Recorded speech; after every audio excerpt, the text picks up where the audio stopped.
Hola, ¿qué tal? Soy el doctor Rodrigo Martínez Espinosa. El día de hoy les quiero platicar acerca de el metabolismo, la bioquímica de los carbohidratos.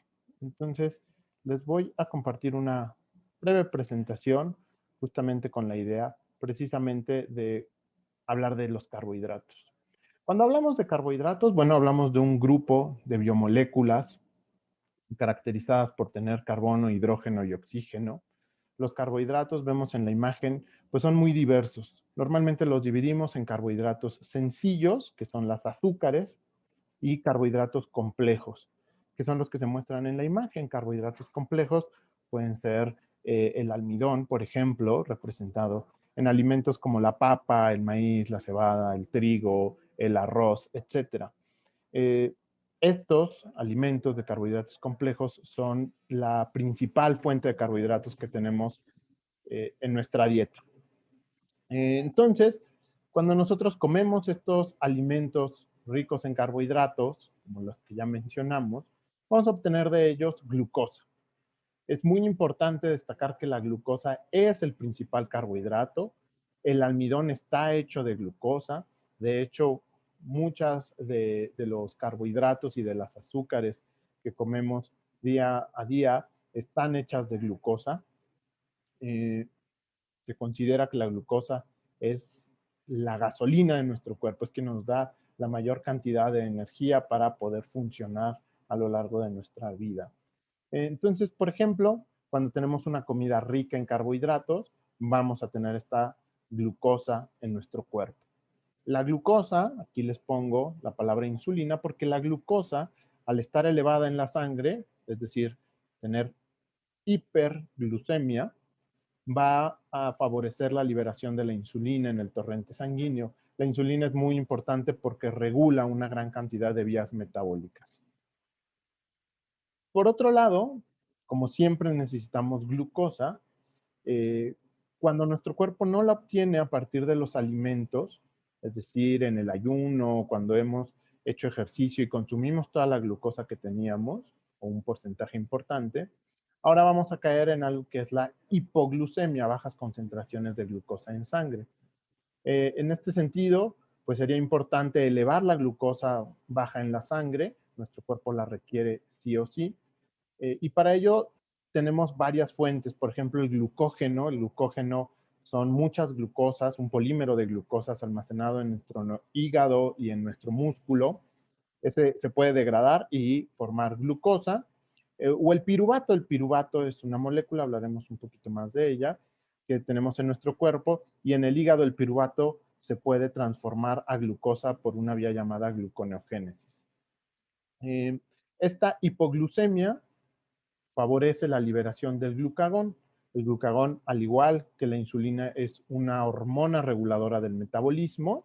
La insulina se crea en el páncreas, en los islotes beta, en las células beta de los islotes de Langerhans, mientras que el glucagón se crea en los islotes, en las células alfa del páncreas. Ambos son dos hormonas pancreatídicas muy, muy importantes para la regulación del metabolismo. La insulina en hiperglucemia y el glucagón en hipoglucemia. Eh, bueno, una vez que tenemos la glucosa dentro de nuestro cuerpo, dentro de nuestras células, las células van a llevar a cabo una vía metabólica que se llama la glucólisis. La glucólisis básicamente lo que va a hacer es oxidar a la glucosa y formar piruvato, el famoso ácido pirúvico, y además tiene dos productos energéticos la glucólisis, el ATP y el NADH. ATP, adenosintrifosfato, la moneda energética del cuerpo. Esta nos da energía para multitud de reacciones y acciones que llevamos a cabo todo el tiempo. Y el NADH. El NADH es un transportador de electrones. Ahorita vamos a ver que la función energética del NADH es llevar electrones hacia la cadena transportadora de electrones, la cual es una vía metabólica que producirá ATP. Entonces, indirectamente el NADH será formador de ATP. Eh, una vez que se tiene la glucólisis y se forma el piruvato es muy importante porque puede ir a básicamente dos rutas. La primera es el ciclo de Cori. El ciclo de Cori es una ruta metabólica que se lleva a cabo entre el músculo, donde el músculo transforma el piruvato en lactato, y el hígado. El hígado lo que va a hacer es transformar este lactato de nuevo en piruvato, y el piruvato puede transformarse en glucosa. Regresemos a esta parte de aquí arriba que les ponía el piruvato, se puede transformar a glucosa. Bueno, justamente por la gluconeogénesis se lleva a cabo en el hígado y forma parte del ciclo de Cori. El ciclo de Cori tiene como función producir glucosa en el hígado, que puede ser utilizada posteriormente por el músculo o por otros órganos importantes, pero también el ciclo de Cori permite la formación de NADH. Por otro lado, el ciclo de Cori, existe otra vía metabólica que sería la descarboxilación del piruvato. Este piruvato se puede descarboxilar y formar algo que se llama acetilcoenzima. La descarboxilación, como su nombre lo indica, es que el piruvato pierde un grupo carboxilo.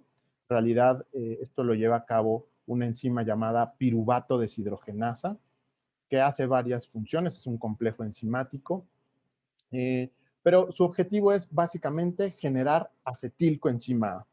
Esta vía de descarboxilación del piruvato es sumamente importante porque es la vía preponderante. Esta vía se lleva a cabo de manera regular en nuestro cuerpo, sobre todo cuando se tienen concentraciones de oxígeno normales. El ciclo de Cori, del que hablamos hace un segundo, el ciclo de Cori en realidad se lleva a cabo principalmente cuando hay bajos niveles de oxígeno, sobre todo en el músculo. Como hay poco oxígeno, no se puede llevar a cabo la descarboxilación del piruvato. Eh, pero nos vamos a enfocar en la descarboxilación del piruvato que forma la acetilcoenzima A, además de formar NADH.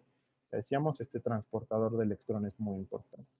La acetilcoenzima A se forma dentro de la mitocondria.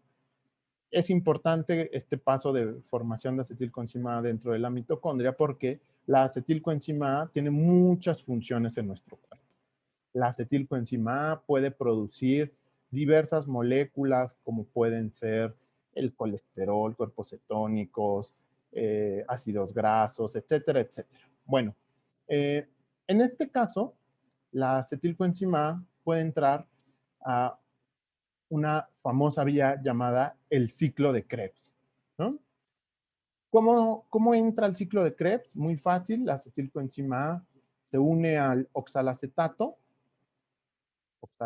más acetilcoenzima A, forman citrato, y este citrato o ácido cítrico es el primer paso del famoso ciclo de Krebs. De hecho, el ciclo de Krebs también se le conoce como el ciclo del ácido cítrico, justamente porque lo primero que se produce es ácido cítrico. También tiene otros nombres como ciclo de los ácidos tricarboxílicos. No importa cuál sea el nombre, tal vez el más común, ciclo de Krebs, pero no importa, es un ciclo sumamente importante. Esta vía metabólica llamada ciclo de Krebs va a generar tres productos principales energéticos. Primero, el NADH, este que se produjo en la glucólisis, este que se produjo en el ciclo de Cori, que se produjo durante la descarboxilación del piruvato por la enzima piruvato deshidrogenasa, también se produce en el ciclo de Krebs. De hecho, en el ciclo de Krebs se producen 3 moléculas de NADH por cada acetilcoenzima que entra al ciclo. También es importante el FADH.